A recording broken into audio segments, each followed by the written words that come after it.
Alrighty, so we're out in the reloading shed again today, and I wanted to make a little bit of a recording so that way I could track what I'm doing.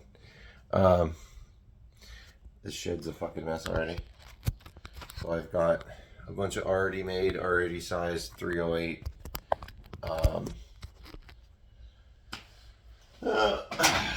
See here. So better to show you. So I got one of these accurate molds, right? I had paid for the trough in here and a RCBS top punch for these, but I didn't get it, but whatever. So I got a 5 cavity aluminum,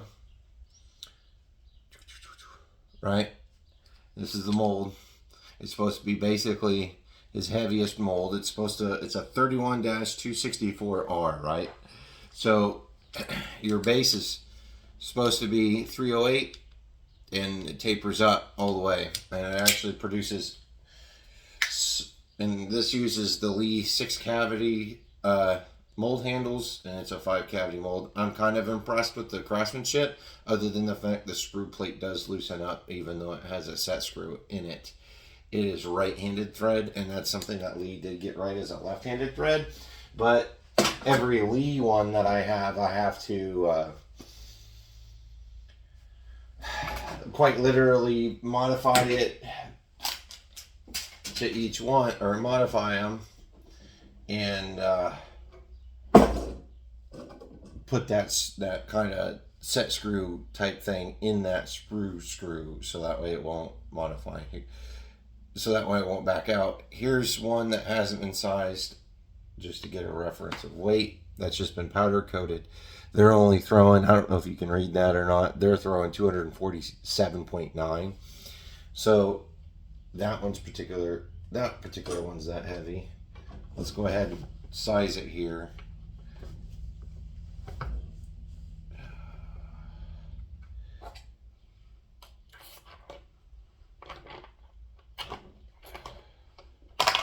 There we go.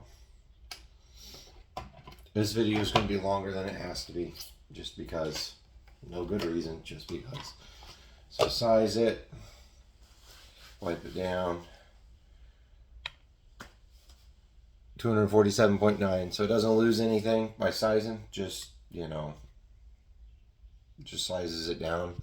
And all it's sizing down is the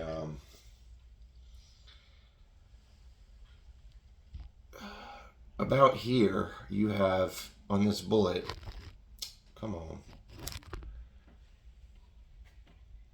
about in the middle, right here where my edge is, and back, because this is the bottom of the bullet, it has a little, you can catch it with this roll pin punch. This is just frog lube on this shit. I was messing with some stuff. Anyways, it's a good pointer. I just grabbed it. There's this down is supposed to be 308, and then it has a big step, and that's where you're supposed to set your case. And then it tapers way down here, so that way it doesn't get grabbed by the rifling, because as long as this bullet is.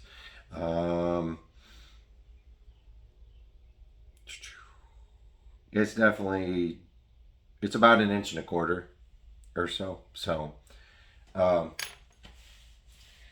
not getting the heft I wanted, but it should work. I loaded a bunch of them today, or I loaded a bunch of them at 10 grains of tight group, because I figured that would cycle it. So here's just 3 random ones out of the box that I've got. So that one, I don't think you can see. You might be able to see it now. 249.7 for a random one. That was a different one. This one's 249.1. That one's 249, 248.9. That one's 245.6. And I did not coat any of these. What I threw out of the mold got powder coated and sized. I don't need extreme things of accuracy. 248.1. I don't need extreme forms of accuracy. This one's got visible defects in it. And I just dropped it on the ground. Hold up. So, This one's got visible defects on the side. It's got bubbling on it. And 248. So, I mean, it's essentially 248.4. It's essentially letterpress that I bought off of eBay. 246.9. Dropped one. God damn it. It's letterpress I bought off of eBay from like the old Gutenberg presses. 249 even. So it's hard as shit. 246 even. 247.9.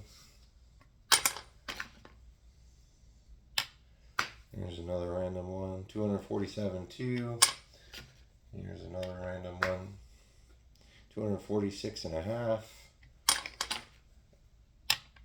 Another one. 247.4. So if I can get these to go about 1080, it'll be just about the same power as a 45 Colt. The 247.8, but a lot longer, so hopefully it'll be a little more aerodynamic and actually hit targets a little better. We'll see. 245.7. Let's see what the 10 grains yields. But that's pretty much what I've been up to, is loading these. I've got to go through and do my 5 shots each of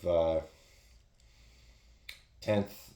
Start at like, 7.7 and work up to like 8.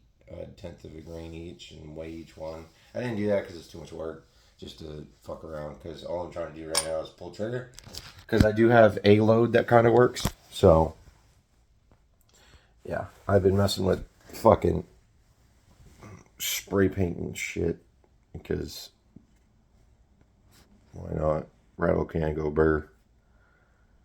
So the way I got this is by spraying it down with some guacamole, extra guacamole by Color Shot, and then doing a little bit of flat black camouflage from Rust-Oleum and doing an overspray on it, and it breaks up the vibrance of that color, and some other stuff in it too, but I get this kind of pale greenish kind of color to it, which is a lot better than the coyote tan that was on it, because we have nothing out here that's really coyote brown. We're not in the desert or anything, so I don't need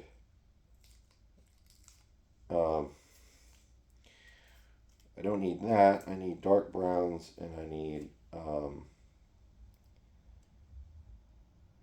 greens, because there's a lot of vibrant light greens out here during the spring and summertime, and in the wintertime I don't worry about it too much.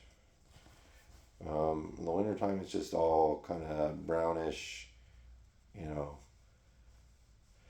dead. You can't hide in any of that shit very well. So just had to muddy boy masking tape out some of the adjustments and the lenses, obviously, because I still want to be able to read clip marks and not have any spray paint on my fucking... Oh, that's a pretty good actual picture of that reticle here.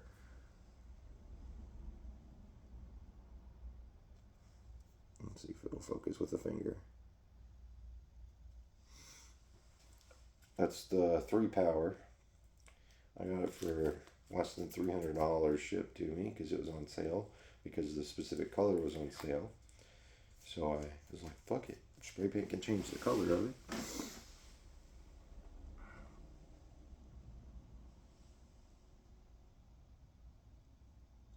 So I'm literally half a finger's width away from the camera lens, and it starts to focus the eye box, so you can kind of see how it does. Yeah, see? Pull away from it a bit, blammo, and then pull away from it just a squidge bit more, and that's about where you want to be.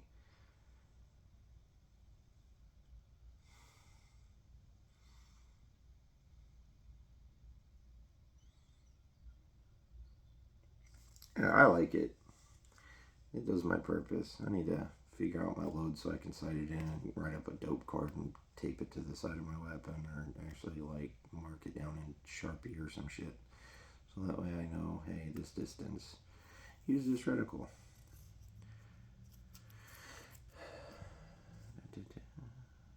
Yeah, there you go. I don't really adjust the vibrance of it, so I didn't tape over it. So, wee. Thanks for watching. I'm gonna get to shooting today.